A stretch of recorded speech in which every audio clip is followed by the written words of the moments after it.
我想問你咧，知唔知道賭場入面二叔公解咩啊？我耳仔唔係幾好。我想問你知唔知咩叫二叔公啊？唔知喎。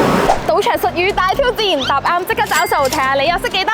第一條，二叔公知唔知解咩咧？當鋪咯，當鋪咯。要唔要繼續玩？繼續玩多條啦。賭場入面上岸係咩意思？即係贏到夠皮啦。如果未上岸嗰啲，仲揾辦法點樣贏翻啲錢，就未上岸。磨爛隻係咩意思？贏輸都唔走。死纏爛打咁解咯。唔願走咯，係咁賭啦。賭場入面晒隻係咩意思咧？即係冇晒人，咁啊個個開晒喺度，就冇人為你幫襯。即係冇生意咯。要唔要繼續玩落去？唔使啦，夠皮啦！夠皮啦。恭喜晒！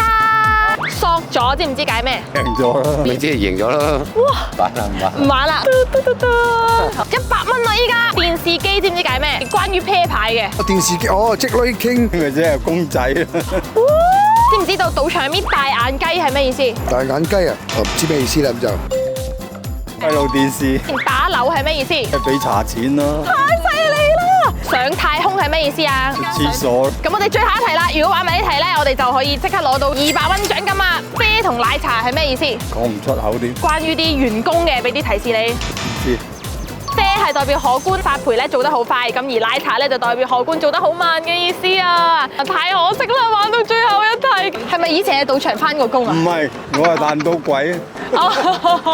唔知後生仔又識唔識賭場用語呢？二叔公係咩意思？唔知。